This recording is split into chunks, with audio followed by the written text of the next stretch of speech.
E aí pessoal, como estão? Hoje a gente vai falar um pouco sobre mecanismos de transporte através da membrana plasmática, tá? Bem, então nosso objetivo aqui é discutir um pouco aí sobre a forma como a célula usa, a sua membrana para transportar coisas para um lado e para o outro. Bom, então desenhei aqui rapidamente uma célulazinha, e representei aqui algumas substâncias, Então a questão é, como que isso aqui pode se movimentar, Então, tem um experimento, que eu sugeri que a gente trabalhasse lá, que é aquele experimento de você pegar um pedaço de um vegetal, pode ser uma batata, um pepino, uma cenoura, alguma coisa assim, e colocar ele em várias situações, por exemplo, ou na água, ou só em contato com ar, ou em contato com sal ou açúcar, Então, quando a gente tem um vegetal como aquele lá em contato com essas substâncias, o que a gente tem é uma célula vegetal, em contato aí com esses materiais, com essas substâncias do lado de fora da célula, e o que acontece, Vocês viram lá que em certas condições, por exemplo, com a água, a célula, ou o vegetal, ele fica mais firme, O vegetal ele fica duro, mais firme. Em contato já com o sal ou com o açúcar, ele perde água e a célula fica mais molenga, Então, o que acontece? Por que será que esses fenômenos foram observados, Então, para a gente entender isso, vamos voltar um pouquinho aqui e pensar de forma simplificada. Vamos pensar aqui como se fosse um aquário, um compartimento com água, cheio de uma substância aqui, por exemplo, sal ou açúcar, dissolvido aqui na água. Então, quando você coloca num compartimento com água uma colher aqui de sal ou açúcar num canto, você cria uma região aqui com uma alta concentração desse material, desse soluto, que está dissolvido aqui na água, que é o solvente. E esse material aqui, ele vai, pouco a pouco, se dissolver e se espalhar por esse compartimento aqui, de modo que, após um tempo, ele vai estar igualmente salgado ou doce, se for sal ou açúcar. Então, esse fenômeno é chamado difusão, que é o movimento das partículas aqui, das moléculas, dessas partículas ao longo de um gradiente de concentração, ou seja, aqui está muito concentrado, aqui está pouco concentrado. Então, essas partículas elas vão se difundir ao longo desse gradiente. Gradiente é uma gradação, é gradativo, onde tem mais para onde tem menos, naturalmente através do movimento espontâneo dessas partículas, graças às vibrações aí, já que não está no zero absoluto, então isso aqui não está congelado, então as moléculas de água se movimentam e essas partículas se movimentam junto e a tendência é que elas se espalhem. Bom, então vamos dar nome aqui. Soluto, é o que está sendo dissolvido na água. Solvente, em geral, é aqui a água, que nós estamos falando de células, mas pode ser outra coisa também, pode ser álcool, pode ser querosene, se a gente estiver falando de outros tipos de solvente, mas o solvente universal para os seres vivos é a água, e nós temos aqui um meio mais concentrado, que é uma região mais concentrada, que a gente dá um nome para ela, é hipertônica, O hipertônico é o meio mais concentrado. E o meio menos concentrado, que é chamado hipotônico, Hipo de menos, hiper de mais. Lembrando que isso aqui é relativo, A gente já vai ver por quê. Bom, vamos aproximar um pouco mais isso aqui do que acontece com o que a gente tem quando a gente tem uma célula. Porque, claro, isso aqui é o movimento de partículas ao longo da água, mas a célula ela não é só água.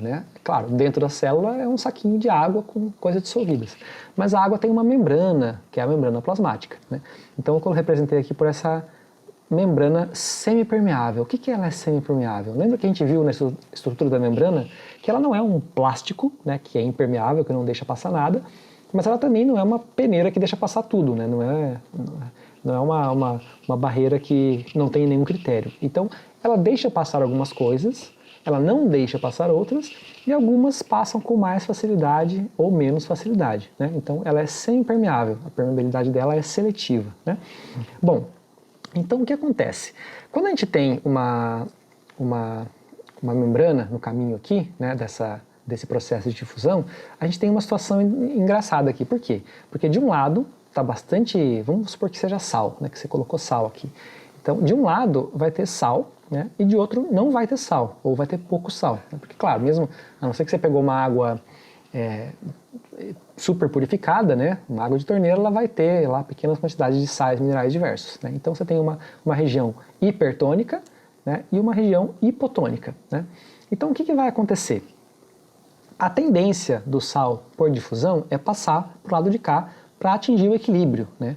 Para que isso aqui se torne isotônico. Isotônico seria se tivesse equilibrado. Isotônico seria a mesma concentração. Né?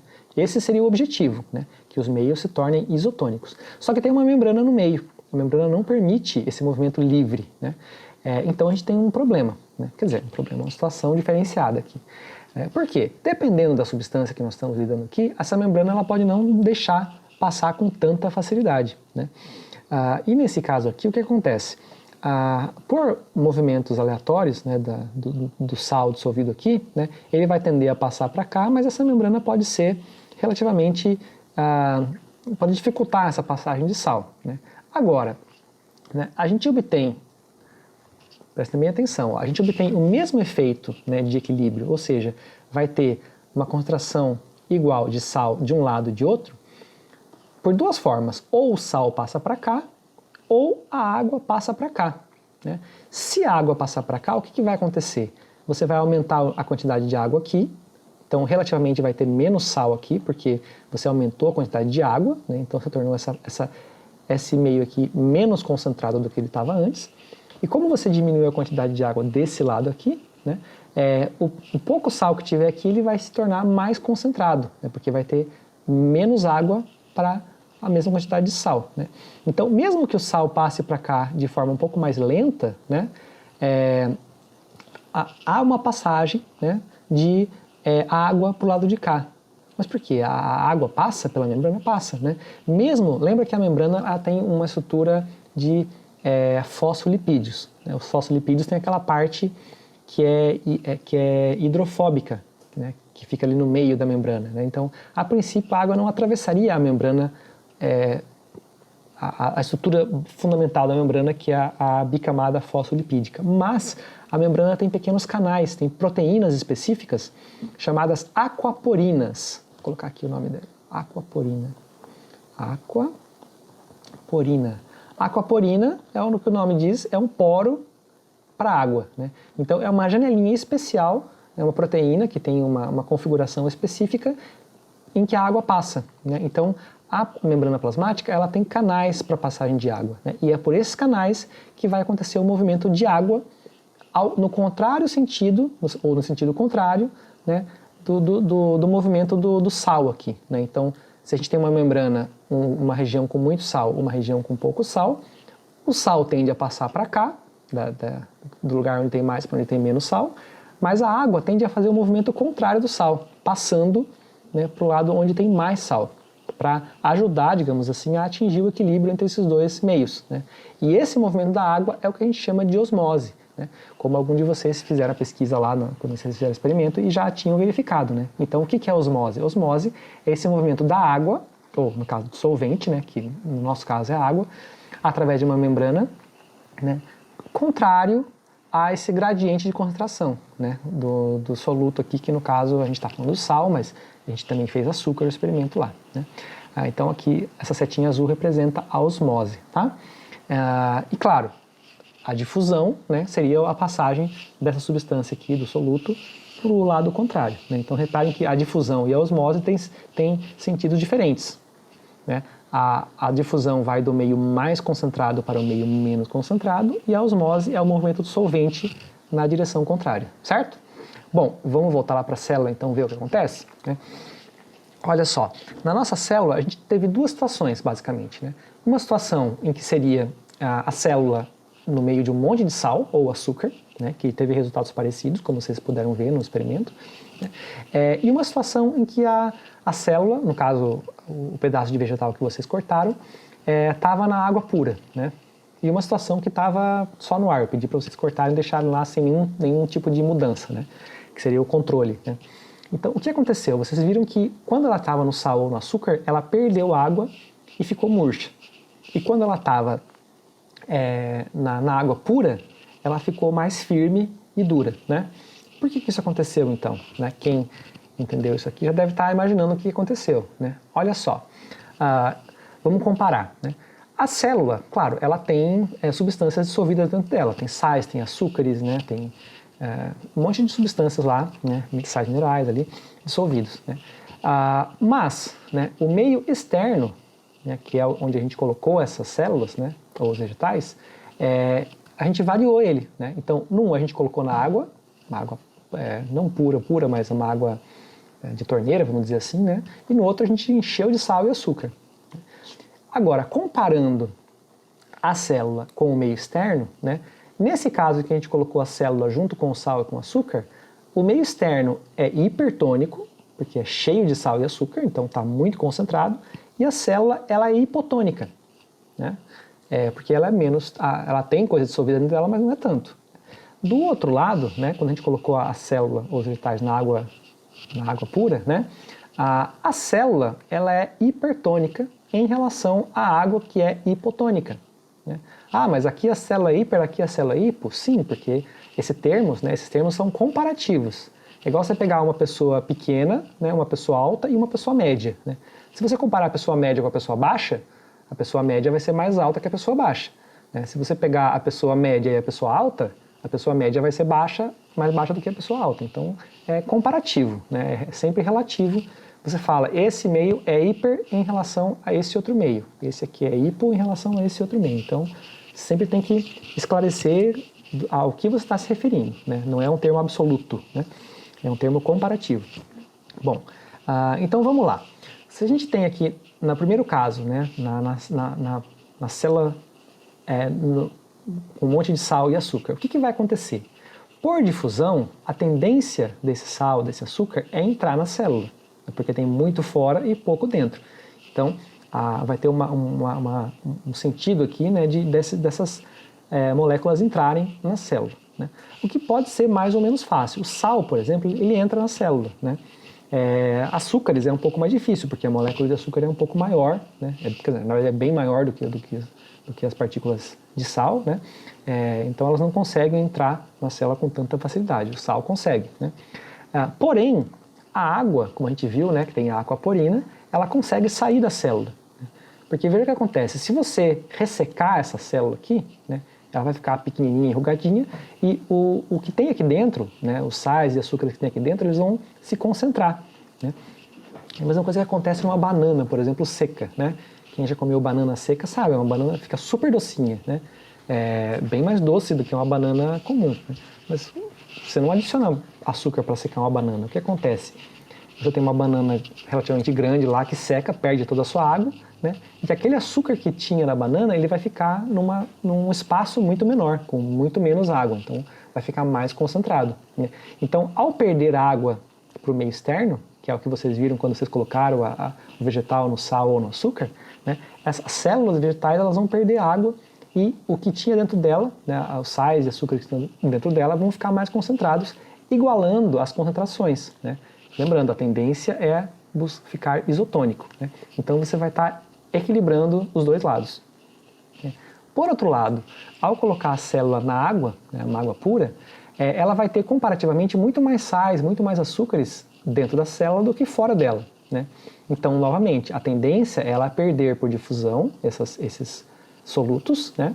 Porém, né, a água passa com facilidade do meio externo para o meio interno da célula, que vai fazer com que essa célula enche, né? Ou seja, vai entrar mais água, né, para equilibrar os dois meios, né? Veja bem, se essa célula ficar cheia d'água, ela se encher com mais água, né, você vai dissolver, né, você vai espaçar mais esses solutos aqui, né, então ela vai ficar com menor concentração. É a mesma coisa que colocar mais água na sopa, né? Vamos dizer, tem uma sopa que está muito salgada, você taca água na sopa, né, você vai dissolver esse sal, né, claro, vai ficar uma sopa mais rala, né, menos concentrada. Então, a osmose, nesse caso, vai fazer com que essa célula fique mais cheia, né? Claro, como é uma célula vegetal, né, essa célula vegetal ela tem uma parede de celulose, né? Então, essa parede de celulose é uma caixinha dentro da qual ela fica, né? E por isso uma célula vegetal ela não costuma arrebentar quando você enche ela de água, né? Porque a parede de celulose segura ela, né? Sustenta ali, impede que essa célula estoure. Uma célula animal colocada numa situação semelhante, ela pode até arrebentar, né? Se a diferença de concentração for muito, ela não vai conseguir regular isso, ela pode se arrebentar. A membrana pode não conseguir aguentar, né? Ficar que nem um balão que se encheu demais, né? E da mesma forma, uma célula vegetal, aqui, quando ela perder água por osmose, ela vai ficar murcha, né? Claro, ela vai acabar se descolando aqui da parede, vai ficar flácida, né? Que é aquele vegetal, aquele aspecto murcho, né? Se você colocar uma salada, por exemplo, no sal, né? Pegar lá alface, rúcula e colocar sal, o que vai acontecer? Depois de um tempo, vai ficar cheio d'água, né? E a folha vai ficar toda murcha, né? Então isso é o fenômeno da osmose. Você puxou a água para fora das células vegetais, né? E por outro lado, se você colocar na água pura, né, você vai forçar através da osmose essa água a entrar e essa célula vai ficar bem firme, né? Vai ficar bem rígida, né? Que é o fenômeno da osmose, nesse caso, no outro sentido, né? Bom, então vamos resumir aqui, ó. A difusão, que é a passagem do soluto, sal, açúcar, né? Substâncias diversas aí que são dissolvidas na água, né? Eles vão passar por difusão simples, que é pela membrana, quando a membrana é permeável àquela substância, né? Eles conseguem atravessar, né? Isso acontece com gases, acontece com alguns sais minerais, né? Que conseguem atravessar a membrana sem nenhum problema, né? Ou então, se a difusão não pode acontecer pela membrana, mas precisa passar por canais específicos, né? Essa difusão é chamada difusão facilitada, onde ela é mediada por proteínas canais, né? Proteínas que permitem a passagem, são pequenas janelinhas ou semelhantes à aquaporina, né? Essa aquaporina, ela, no caso aí, esse fenômeno é a osmose, né? Já que é a passagem do solvente especificamente, né? Aqui no caso, a aquaporina, canais proteicos. Então, a difusão, no caso assim, vamos dizer, a passagem da água é chamada osmose, é um nome diferente, né? Mas é um fenômeno semelhante à difusão, né? Em que a água, no caso, ela passa de um lado para o outro da membrana por um canal proteico específico, aquaporina. A diferença aqui é o soluto ou solvente. Esses dois processos, eles são... Opa, apareceu um monte de coisa aqui. Esses dois processos, eles são passivos. O que significa isso? A célula não gasta energia. Por quê? Porque ela está seguindo, né? O que está acontecendo aqui é uma simples consequência do movimento natural das partículas, né? Para atingir o equilíbrio, para atingir essa isotonicidade, né? Então, isso não necessita de gasto energético da célula. É um movimento que acontece naturalmente, né? Com a energia disponível no meio naturalmente, né? Ou seja, a energia térmica, né? A vibração natural das moléculas vai fazer com que essas coisas se equilibrem ali nessa solução, né? Nesse meio da célula, de dentro e fora da célula. Por outro lado, se você quer transportar contra esse gradiente de concentração, você precisa de transporte ativo, né? O que é esse transporte ativo? Vamos supor que você quisesse passar, né, nesse caso aqui, você quisesse manter, por exemplo, essas partículas todas aqui nesse canto, né? Ou através da membrana aqui. Você precisaria fazer o quê? Você precisaria bombear elas, porque elas tendem a passar para o lado de cá, né? Então, vamos supor que se esses sais aqui estão entrando na célula, a célula não quer, ela tem que bombear para fora, só que para isso ela vai gastar energia. Então, existem, né, na membrana da célula proteínas específicas que bombeiam os solutos contra o gradiente de concentração, né? Então, isso é transporte ativo, isso gasta energia. É mais ou menos igual um navio, né, um barco, né? Se você tem furo no casco do barco e a água fica entrando, né, ele vai entrar água até ele afundar. Então, como a célula não pode afundar, ou entre aspas, né, ela não pode deixar coisas entrarem que não deveriam ficar lá dentro, né? Ela às vezes tem que bombear para fora, né? Então, esse bombeamento gasta energia, né? E é um transporte ativo, né? Gasta energia. E também, claro, tem transporte em bloco, né? Porque a gente está falando aqui de coisas relativamente pequenas que podem ou passar pela membrana ou passar por canais da membrana, mas tem coisas que não passam nem por canais nem pela membrana. Por exemplo, né? Existe aquele processo que a gente chama de fagocitose, né? O que é? Algumas células, né? Alguns protozoários e algumas células humanas, né? Glóbulos brancos, por exemplo, eles conseguem engolir outros tipos de célula. Então, o que a gente tem aqui, por exemplo, vamos supor que seja uma bactéria, né? Então, essa aqui é a membrana, né? A membrana plasmática da célula. Então, uma bactéria chega aqui, né? Vamos supor que é um glóbulo branco. Essa membrana, ela vai fazer aqui uma pequena... Ela vai criar, vamos dizer, uma boquinha, assim, né? ela vai abraçar essa bactéria, né? E devido à natureza fluida da membrana, nesse ponto aqui, né, ela vai se encostar e vai criar uma bolsinha, né, que depois vai internalizar dentro da célula, né, e vai passar por um processo aqui dentro da célula de digestão intracelular, né. Então, você transportou um bloco, né, ele não precisou passar através da membrana, né. Veja assim, ele ainda está em uma bolsinha de membrana, né, então, tecnicamente, ele não atravessou a membrana, né, a membrana se moldou, né, para empurrar esse negócio para dentro, né, uma bactéria, um vírus ou um alimento, né. No nosso sistema digestório isso acontece também de forma semelhante, né, onde partículas de alimentos são já, né, semi-digeridas, são englobadas por células no nosso sistema digestório que puxam para dentro, né. Claro, o formato da célula é um pouco diferente, é uma membrana especializada, né, mas acontece esse processo, né, de forma bastante semelhante, em que a membrana, né, se molda, empurrando aqui ou trazendo para dentro da célula numa bolsinha de membrana, que inclusive ela pode receber outras bolsinhas de membrana, se fundir, que tem enzimas digestivas e tal, que vão fazer aqui o processo de digestão celular, né? Mas enfim, então, né, vimos aqui um mecanismo de transporte através da membrana plasmática, né? A gente viu aqui o princípio que rege, que é o princípio da difusão, né, em que os solutos tendem a passar do meio mais concentrado para o menos concentrado, a osmose, né, que é o movimento do solvente na direção contrária, né, e o movimento ativo, né, que gasta energia e que vai contra esse gradiente de concentração, certo? Então é isso aí, valeu e até a próxima!